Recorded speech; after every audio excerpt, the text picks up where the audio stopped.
सो हम लोग अपनी आज की क्लास को स्टार्ट कर रहे हैं। टैब्लो की क्लास में आज हम लोग पैरामीटर्स को पढ़ने वाले हैं। पैरामीटर्स बेसिकली कैलकुलेटेड फील्ड, जिस तरह से हम लोगों ने लास्ट चैप्टर्स में पढ़ी, वो सारे वीडियोस के लिंक हम लोग शेयर कर चुके हैं और इस वीडियो के डिस्क्रिप्शन में भी प्रीवियस क्लासेस के लिंक शेयर रहेंगे। तो कैलकुलेटेड फील्ड्स के बाद अगर हमें कुछ कस्टम फिल्टर्स बनाने होते हैं तो हम लोग बेसिकली पैरामीटर्स का यूज़ करते हैं। और जैसा पैरामीटर्स का नाम है, ये एक तरीके के वेरिएबल होते हैं और यहाँ पे हमारे पास कुछ वैल्यूज़ होती हैं जो पहले से लिटरल वैल्यूज़ हमारे पास हम खुद की डिफाइन कर सकते हैं।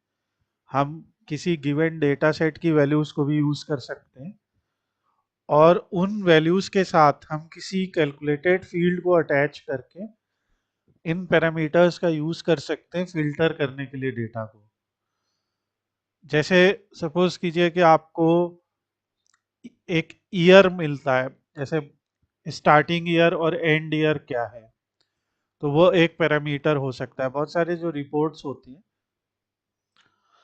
सो हम लोग अब थोड़ा सा पहले एग्जांपल्स देखते हैं पैरामीटर के, कैसे बनाएंगे, क्या करेंगे, और फिर उसके बाद कुछ टैब्लो के थ्रू भी रेफरेंस लेंगे और आगे बढ़ेंगे। तो यहाँ पे सबसे पहले हम जैसे शीट पे आ गए। यूजुअली क्या होता है, मान लीजिए हमने यहाँ पे कैटेगरी को ऐड किया, फर्नीचर, ऑफिस सप्लाई, टेक्नोलॉजी मान लीजिए आ गया हमारे पास। और इसके बाद हमने यहाँ पे मान लीजिए सेल्स को ऐड कर दिया। तो इस तरीके से हमें ईयरली या ओवरऑल डेटा की एक सेल मिल जाती है, जिसको हम किसी भी तरीके के ग्राफ में दिखा सकते हैं। ग्राफ का एक्सिस भी इस तरीके से हम बदल सकते हैं।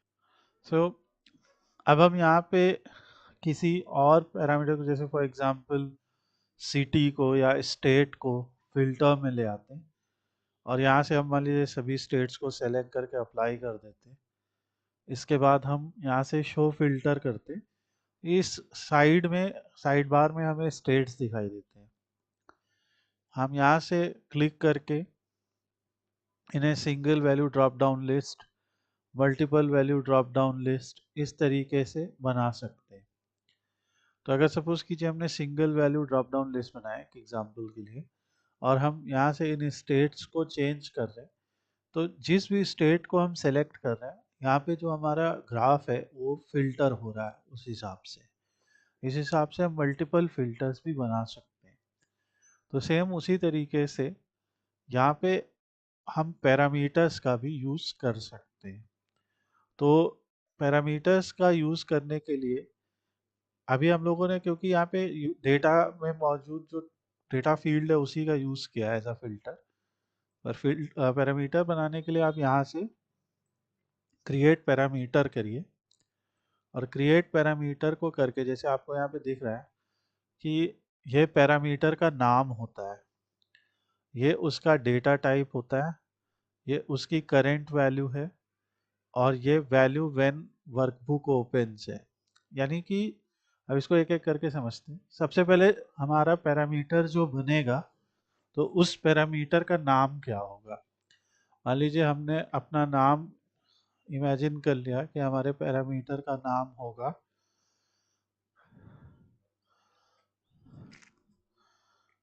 Index parameter. तो इसको हम लोग ने इंडेक्स पैरामीटर नाम लिख दिया। इसके बाद इसका डेटा टाइप क्या होगा, फ्लोट।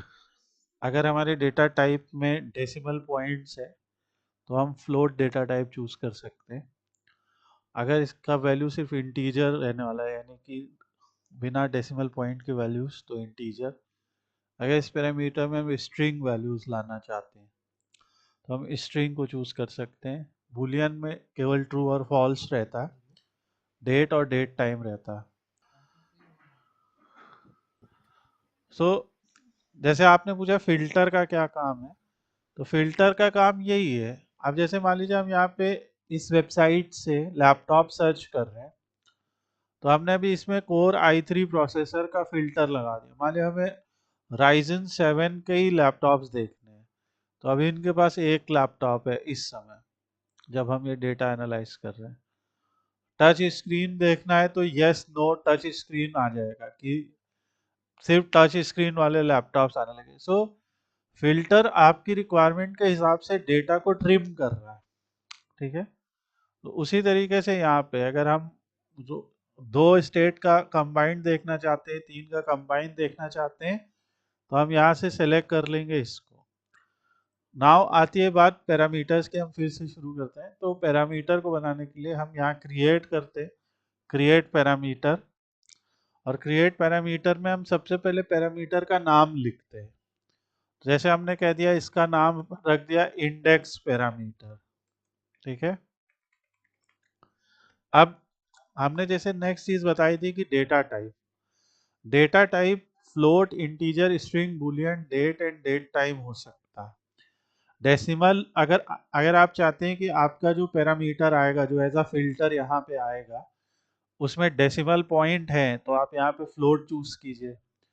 अगर वो होल नंबर्स ही होने वाले हैं तो उसमें आप इंटीजर चूज कीजिए। स्ट्रिंग वो होंगे जहाँ पे अल्फा न्यूमेरिक वैल्यूज होंगी। बूलियन जहाँ पे केवल ट्रू और फॉल्स होगा। जैसे आपने केवल दो वैल्यू डाली, ट्रू या फॉल्स, तो आप कहते हैं कि ये कंडीशन ट्रू है तो ये डेटा दिखाओ, फॉल्स है तो दूसरा डेटा दिखेगा। नहीं, बूलियन का मतलब ट्रू या फॉल्स होता है। बूलियन में सिर्फ दो ही वैल्यूज हैं। डेट,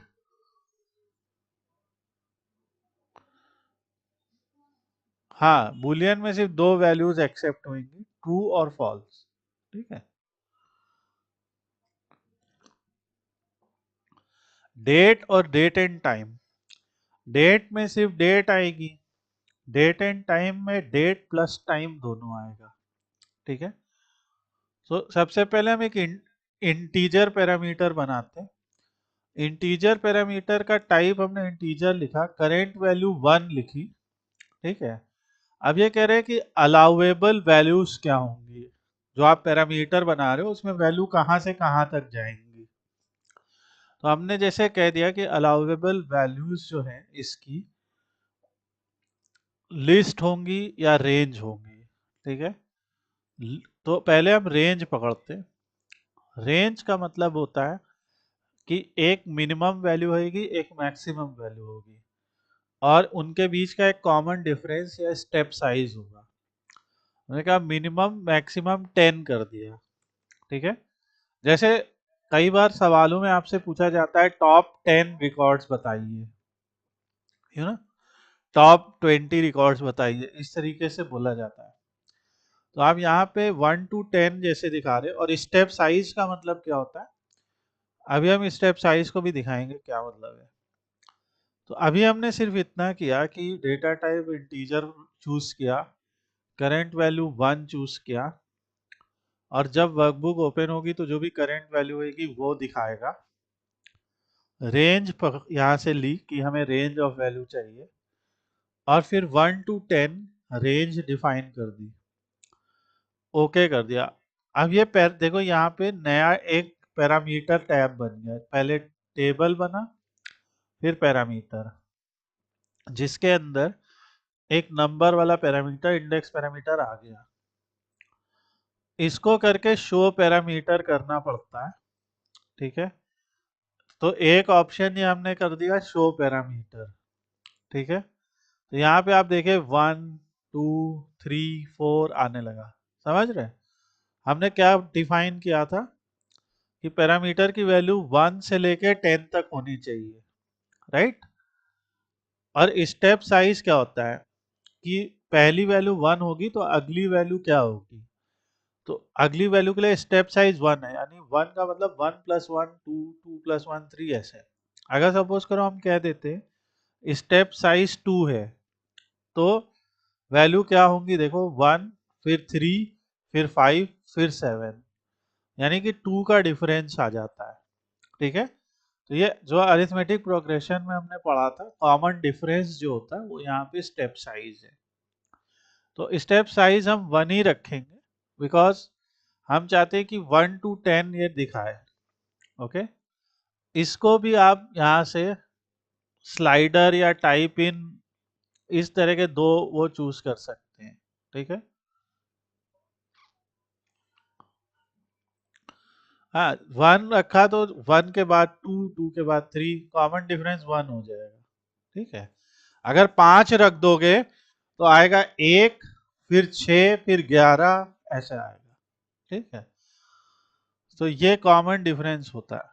तो ये आपको याद रखना है, रेंज बनानी है। ठीक है, कई तरीके के पैरामीटर्स होते हैं, वो हम लोग एक एक करके सीखेंगे, मगर यहाँ पे अभी हम लोग को यही समझना है कि जो हम पैरामीटर सीख रहे हैं उसमें हम इंटीजर वैल्यू ले रहे हैं 1 to 10। ओके, अब हम लोग क्या करते हैं, पहले तो इसको हटा देते हैं, इसको भी हटा देते हैं। हम लोग यहाँ पे लेते हैं कि कस्टमर का नाम। ठीक है, तो ये हमारे सारे कस्टमर के नाम आ गए। फिर हम लोगों ने लिया ऑर्डर आईडी। ठीक है, कि इन्होंने कुछ कुछ ऑर्डर किए होंगे, तो उसकी ऑर्डर आईडी ले ली। ठीक है, और ये दो चीजें ले ली, और फिर हमने लिया सेल। ठीक है, सम ऑफ सेल, और इन सबको बदल लिया टेबल में। तो इसका मतलब क्या हुआ कि सम ऑफ सेल आ रही है कि किस कस्टमर ने किस ऑर्डर आईडी में कितनी सेल की है। ओके, और इसको हमने राइट क्लिक करके क्या कर लिया, सॉर्ट डिसेंडिंग। सॉर्ट डिसेंडिंग मतलब कि एक एक ऐसी ऑर्डर आईडी जिसमें ये बिल शोनली नाम के कस्टमर ने सबसे ज्यादा वैल्यू का ऑर्डर दिया। समझ रहे बात, इस, है ना। अब हम लोग, अब हमने इस पैरामीटर को बदला पर कुछ हो नहीं रहा है। समझ रहे हो बात, पहले तो हम इसको फिल्टर को हटा देते हैं, यहाँ से रिमूव कर देते हैं।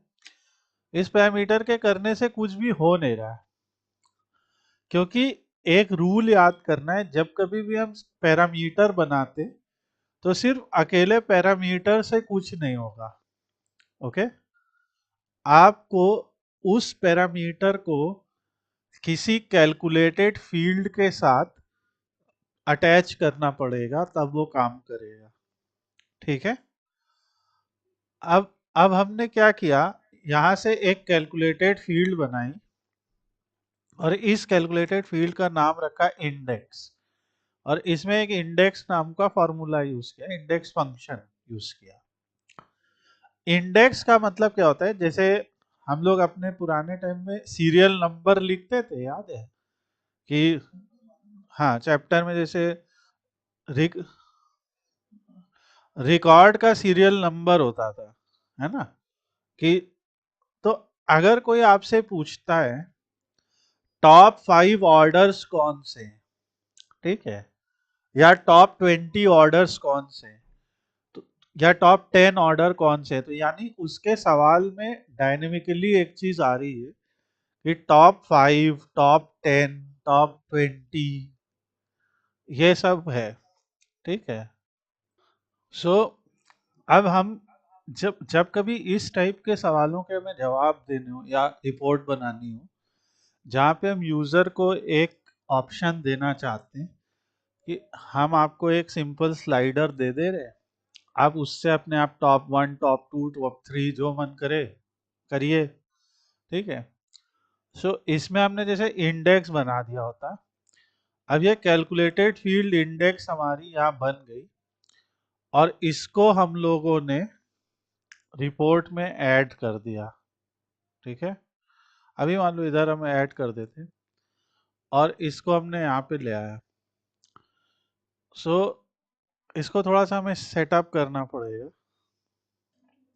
तो यहाँ पे अब हमने देखिए कैसे किया, ऑर्डर आईडी को रो में हमने पहले रखा हुआ है, फिर कस्टमर नेम है, तो पहला कॉलम ऑर्डर आईडी बना, दूसरा कॉलम बना कस्टमर नेम, फिर इंडेक्स जो मेजर वैल्यू से आ रहा है, राइट, और फिर सेल्स। तो इसका मतलब क्या हो रहा है कि ये इंडेक्स दिखा रहा है कि ये टॉप वन ऑर्डर है, यानी पहली रैंक का ऑर्डर, राइट। यानी अगर हम सेल्स की बात करें तो इस ऑर्डर में सबसे ज्यादा सेल हुई है, क्योंकि हमने इसको क्या किया है यहाँ पे पहले ही हम उसको शॉर्ट डिसेंडिंग कर चुके हैं, ठीक। आप देख रहे हैं जो सबसे लास्ट ऑर्डर है यानी 5009 रैंक जिसकी है, उसमें केवल $1 की सेल हुई है, ठीक है। तो ये शॉर्ट डिसेंडिंग हुआ। अब इसको इस पैरामीटर के साथ हम लोग को अटैच करना है, तो उसके लिए हम लोग एक और कैलकुलेटेड फील्ड बनाएंगे, और इस कैलकुलेटेड फील्ड का नाम होगा हमारा, इस कैलकुलेटेड फील्ड का नाम होगा इंडेक्स CF, मान लो ऐसे बना देते हैं, ठीक है। तो इसमें हम क्या लिखेंगे कि जो हमारा इंडेक्स कैलकुलेटेड फील्ड है वो इक्वल इक्वल हो जाए जो हमारा इंडेक्स पैरामीटर है इसके।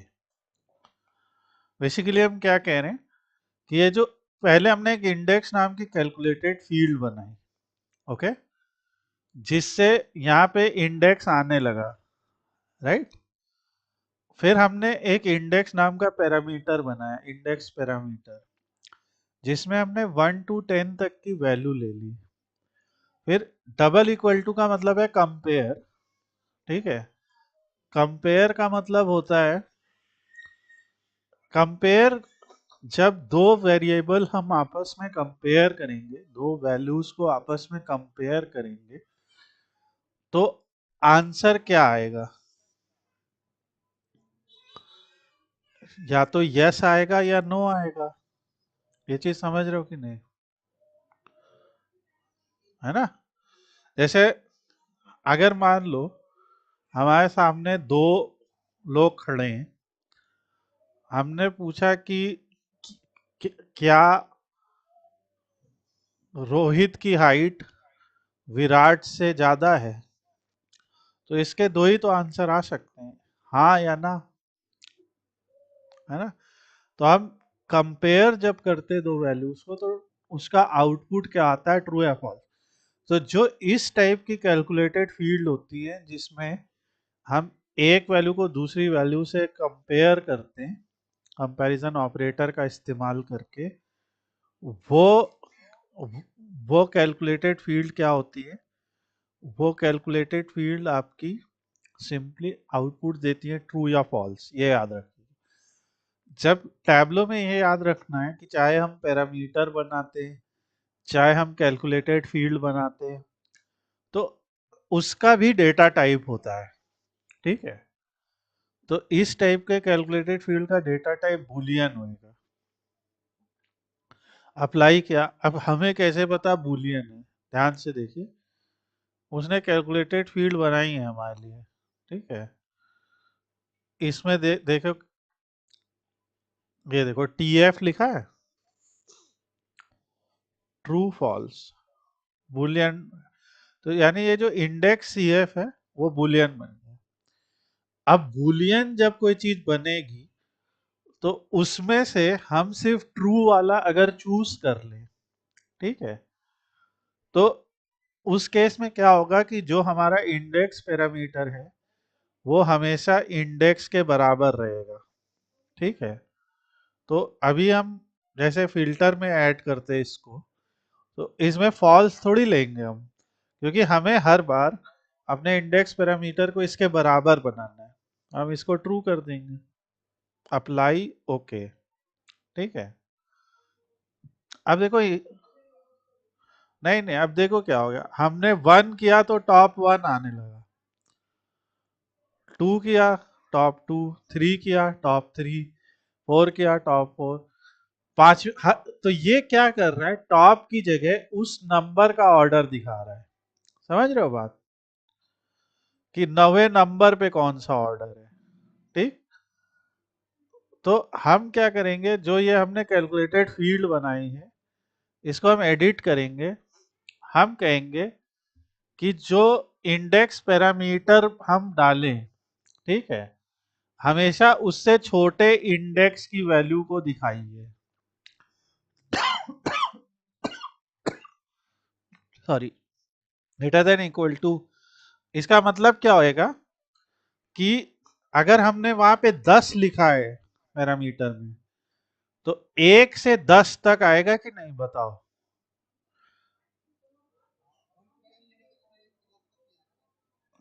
हमने कहा कि 10 इंडेक्स पैरामीटर की जगह हमने 10 लिखा है, ठीक है। तो 10 से नीचे जितना इंडेक्स होएगा वो आएगा, राइट। सो इसको हम जैसे अप्लाई करते, अब देखिए 4 लिखा है तो 4 और उससे नीचे। तो अगर हम यहाँ टॉप 10 देखना चाहते तो टॉप 10 ऑर्डर आ गए, टॉप 2 देखना चाहते ये आ गए, ठीक है। अगर आप चाहते हैं कि यहाँ पे 100 तक आए, तो आप इस पैरामीटर को एडिट करके यहाँ पे 100 लिख दीजिए, ठीक है। ओके कर दीजिए, और यहाँ पे आप सीधे ऐसे ड्रैग करके जो भी देखना चाहे टॉप 80 ऑर्डर, ठीक। सो ये एक तरीका है। इस तरीके से आपको याद होगा जो हमने आपको वो 50 क्वेश्चंस वाला वो दिया था अभी, तो वो आप पूछिए जो भी आपको क्वेश्चन नहीं समझ में आ रहे। तो इसमें जैसे आप देखो यहाँ पे ये लिखा है create a report that shows the top 10 order, लिखा है। तो आप क्या करेंगे, पहले order ID, order date, ship date, customer ID और फ्रेट ये लिख लेंगे। फिर उसके बाद आप एक, अब क्योंकि यहाँ टॉप 10 सीधे लिखा है, तो यहाँ पे हम इंडेक्स की वैल्यू को ही सीधे कर सकते हैं, बट आप इस चीज को पैरामीटर से भी कर सकते हैं। ये वीडियो पूरा रिकॉर्ड भी हुआ है, तो ऑब्वियसली जो भी हमने किया है स्टेप बाय स्टेप आप दोबारा करके देखेंगे, और जो भी आपको प्रॉब्लम आएगी वो बताएंगे, ठीक है। अब हम इस चीज को यहाँ पे दोबारा करने की कोशिश करते हैं। क्वेश्चन नंबर 4 है तो ये नॉर्थ विंड का, पर हम इसे सैंपल सुपर स्टोर के हिसाब से करते हैं।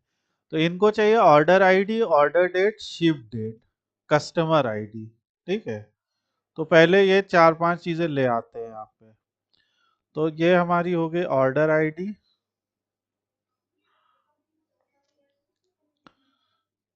आ गई।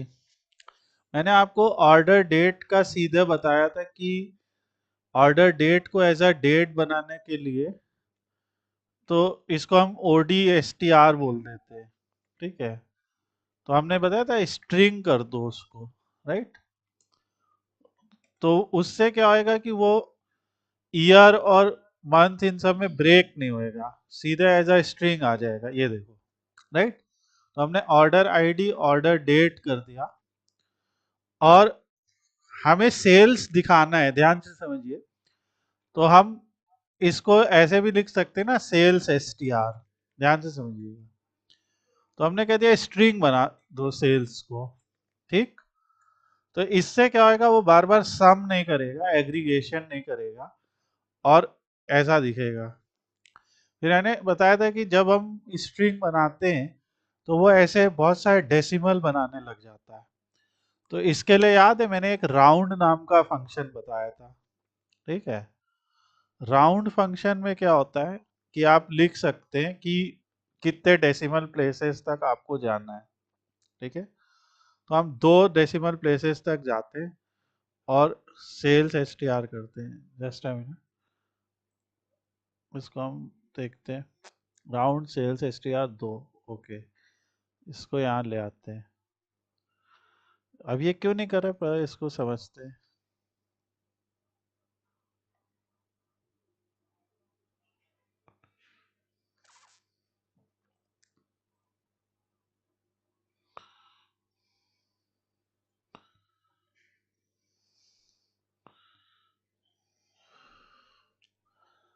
राउंड सेल्स तो मे बी सम इशू है, वो बाद में हम फिगर आउट कर लेंगे। सो ये हमने मान लीजिए लिख लिया, अब इसको ऐसे हाइड कर देते हैं। So order ID, order date और सेल्स, इस तरह से हमने तीन चीजें लिख ली। हम और हमें जिस चीज से वो करना है वो है, इसमें कस्टमर आईडी भी आप लिख सकते हैं आराम से। जो स्ट्रिंग वैल्यू है तो कस्टमर आईडी भी आ जाएगी आराम से। यहाँ पे ऐड ऑल मेंबर कर देते तो कस्टमर आईडी भी आ गई। अब हम अगर सेल्स वाले पे जाके सॉर्ट डिसेंडिंग कर देंगे या सॉर्ट असेंडिंग कर देंगे तो देखो ये वैल्यू सॉर्ट हो रही है ना, ठीक है। पर यहाँ पे क्या हो रहा है कि क्योंकि ग्रुप जो हुआ है वो ऑर्डर आईडी द्वारा हुआ है तो इसलिए वो आ रहा है वैसा, ठीक। क्योंकि ऑर्डर आईडी यहाँ पे यूनिक नहीं है, हमारे लिए जो यूनिक वैल्यू है वो रो आईडी है। तो ये क्या, तो अब आप देख रहे हैं कि अगर हम सेल्स को डिसेंडिंग कर दें या असेंडिंग कर दें तो वो बदलेगा उस हिसाब से।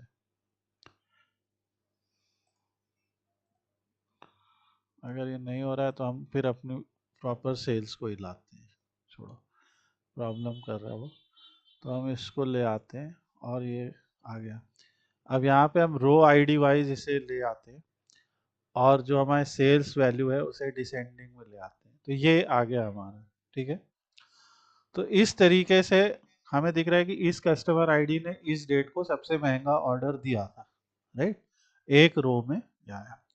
फिर इसके बाद मैंने जो नेक्स्ट चीज बताई थी कि एक इंडेक्स नाम की कैलकुलेटेड फील्ड बनाते हैं, ओके। इंडेक्स एकदम सीरियल नंबर होता है, राइट। सीरियल नंबर जैसे होता है ना कॉपी में सीरियल नंबर, तो वो सीरियल नंबर यहाँ पे हमने ऐड कर दिया, ओके कर दिया इसको। और सीरियल नंबर को हम यहाँ पे ऐसे ले आते हैं, वो लास्ट में ही ऐड होएगा। और इसके बाद हमें इसको इस तरीके से करना पड़ेगा। और हर हमेशा आप रो आईडी वाइज ही ग्रुप करें क्योंकि रो आईडी एक यूनिक वैल्यू। तो अब इस तरीके से आपको दिखने लगा कि टॉप 10 सेल्स कौन सी हैं, दिख रहा है ना, टॉप 10। अब इसमें अगर 10 करना है तो हम क्या कर सकते हैं, एक तरीका तो सीधा ये है कि इस इंडेक्स को फिल्टर में ऐड कीजिए और यहां से सिर्फ 10 चूज कीजिए, राइट। यहाँ पे लिख दीजिए 1 to 10, राइट, अप्लाई कर दीजिए और टॉप 10 आ जाएगा। ये चीज समझ में आ रही है, क्योंकि फिल्टर में आपने किया तो ये इसका जवाब हो गया सीधे कि ये वो टॉप 10 ऑर्डर्स हैं जिसमें सेल सबसे ज्यादा बाई सेल्स वैल्यू, ठीक है। पर अभी हम इस फिल्टर को हटा देते हैं। अगर हम इसे डायनेमिक बनाना चाहते हैं, हम चाहते हैं कि अगर यूजर ने 10 चूज किया तो 10, 20 चूज किया तो टॉप 20 आए और 5 चूज किया तो टॉप 5 आए, राइट। तो यहाँ से हम इसको पहले हम रिमूव कर देते हैं, या हम पहले एक सिंपल बेसिक समझा दें because you have joined it. यहाँ से हम क्रिएट पैरामीटर करते हैं, ठीक है। पैरामीटर में हम नेम लिखते हैं, डेटा टाइप लिखते। अब आप खुद बताओ कि अगर ऐसा लिखा हुआ है टॉप 10 टॉप 20 तो इसका डेटा टाइप क्या होगा, इंटीजर ना, क्योंकि 1 to 10 है ना, यहाँ कोई डेसिमल तो आएगा नहीं, ठीक है। तो इसीलिए यहाँ पे हमने इंटीजर चूज कर लिया। यहाँ पे आप अपने पैरामीटर का नाम लिख देते हैं, जैसे हमने क्योंकि इंडेक्स पैरामीटर बना है तो हम इसे इंडेक्स बोल देते हैं। आप सीरियल नंबर पैरामीटर भी बोल सकते हैं, सॉर्ट पैरामीटर, जो भी आपको नाम देना हो, ये नाम आप अपने मन से लिख सकते हैं। फिर यहाँ वैल्यू हमने रेंज की, रेंज में हम एक मिनिमम से मैक्सिमम वैल्यू दे देते हैं, राइट, कि 1 से लेके 100 तक की इसकी वैल्यू होगी। आप 1 से 50 दे सकते हैं, आप 1 से 1000 दे सकते हैं, आप चाहें तो ऑल भी दे सकते हैं, राइट। ऑल में क्या होगा, सारी वैल्यू रहेंगे, लेकिन आप एक रेंज दें वो एक बेहतर चीज होगी, क्योंकि रेंज में आप 1 से 10 120 जो भी आप देना चाहें। तो हमने इसीलिए एक पैरामीटर बनाया जिसमें हमने क्या किया कि इसकी 1 to 100 दे दी और स्टेप साइज 1 दे दिया। स्टेप साइज कॉमन डिफरेंस होता है, ठीक है। तो अगर हम कॉमन डिफरेंस मान लो यहाँ पे 2 कर देते हैं तो ऐसा होगा 1 3 5 7 ऐसा होने लगेगा, ठीक है। चलो वो कर दिया। अब अगला स्टेप ये होता है कि आप एक और कैलकुलेटेड फील्ड बनाएंगे। पहले तो आपने एक कैलकुलेटेड फील्ड बनाई, फिर आपने एक पैरामीटर बनाया, ये ध्यान रखिए। ठीक है, इसमें क्या स्टेप रहेंगे? जब भी आप पैरामीटर के साथ डील करेंगे, क्रिएट वन सी एफ, ठीक है, create one P M parameter, then link C F with P M. Okay, आप कैलकुलेटेड फील्ड को पैरामीटर के साथ अटैच भी करेंगे, राइट? तो यहाँ पे कैसे हम करने वाले हैं, हमने ये इंडेक्स ईएफ नाम के कैलकुलेटेड फील्ड बनाई, जहाँ पे हमने रिलेशन बताया कि ये जो पैरामीटर है इसका हमारे कैलकुलेटेड फील्ड के साथ क्या रिलेशन। तो हमने कहा कि जो पैरामीटर है वो हमेशा बड़ा होएगा या बराबर होगा इंडेक्स की वैल्यू के। तो यानी कि अगर हमने यहाँ 50 चूज किया है तो 1 से 50 तक का इंडेक्स आएगा, राइट? अगर हमने यहाँ 10 चूज किया है तो 1 से 10 तक का इंडेक्स आएगा। तो बस अब इसके बाद इसको शो कर दीजिए, शो हो गया। और जो इंडेक्स, जो आपने वो रिलेशनशिप वाला सीएफ बनाया, उसमें केवल ट्रू चूज कर लीजिए, अप्लाई कर दीजिए, ओके। ठीक है, अब देखिए अगर हम यहाँ पे 17 लेते हैं तो देखिए टॉप 17, 19। तो आज आप लोगों का टास्क है, आप लोग इस तरीके का एक पैरामीटर का यूज करके और कैलकुलेटेड फील्ड का यूज करके ये रिपोर्ट बना के दिखाएंगे और इसका व्हाट्सएप स्क्रीनशॉट भेजेंगे। ठीक है, ये छोटा सा टास्क है, पर ये करने से आपको कॉन्फिडेंस आएगा थोड़ा सा पैरामीटर से। आगे चल के हम यहाँ पे, हम आगे में टैबलो के खुद की वेबसाइट पे देखिए बहुत सारे आर्टिकल दिए हुए हैं। ठीक है, तो आगे चल के हम एक पैरामीटर सीखेंगे जिससे हम सीधे मेजर की चीज, मेजर ही बदल देंगे। इसका मतलब क्या होएगा कि जैसे अभी हमने यहाँ सेल लिखा हुआ है, राइट? तब क्या हो कि सेल की जगह पे डिस्काउंट, प्रॉफिट, क्वांटिटी यूजर को ही दे दे हम कि तुम यूजर चूज करो, खुद ही चूज करो कि तुम्हें सेल देखनी है कि डिस्काउंट देखना है कि प्रॉफिट देखना है, राइट? तो उससे हम एक मेजर ऐसा बनाए जिससे यूजर डायनेमिकली सेलेक्ट कर सके। पैरामीटर का एक छोटा सा रोल फाइनल बता दे रहा हूँ, जैसे ये टाइटल है, ठीक है, तो जैसे हमने लिखा शोइंग टॉप,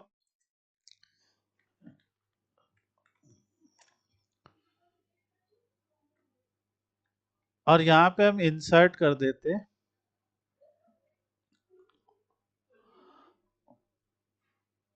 देखिए पैरामीटर आने लगा होगा, ये देखिए दिख रहा है, पैरामीटर, इंडेक्स पैरामीटर। तो हमने लिखा शोइंग टॉप 10 और समथिंग, ठीक है, तो ऐसे लिख देते टॉप 10 शीट नेम। अब देखिए क्या होगा, टॉप 19 शीट का नाम दिखा देते हैं, ऑर्डर्स बाय सेल वैल्यू। ठीक है, अब देखिए क्या होता है, top 19 orders by sale value, top 9 order by sale value. समझ रहे बात है, टॉप 11। तो ये इवन आपका टाइटल भी डायनेमिकली चेंज हो रहा है, राइट? तो जो वैल्यू आपने सेलेक्ट की है वो दिखा रहा है, देख रहे हैं आप, 13 यहाँ आ रहा है, 13 यहाँ आ रहा है, 13 यहाँ आ रहा है। तो ये पैरामीटर का रोल है, जो आपने खुद से बनाया उसको आपने बराबर रख दिया किसी कैलकुलेटेड फील्ड के। कैलकुलेटेड फील्ड ने आपकी एग्जिस्टिंग फील्ड के साथ कोई लॉजिक पे क्रिएट हुई वो, और इस तरीके से आपने यूजर को एक कंट्रोल दे दिया। आप सोचो कि कोई एनालिसिस कर रहा है तो वो आराम से इन पैरामीटर की वैल्यू को कम ज्यादा करके देख सकता है, नहीं कि कौन है कौन नहीं है। तो ये इसी टाइप के और पैरामीटर्स हम सीखेंगे, ठीक है।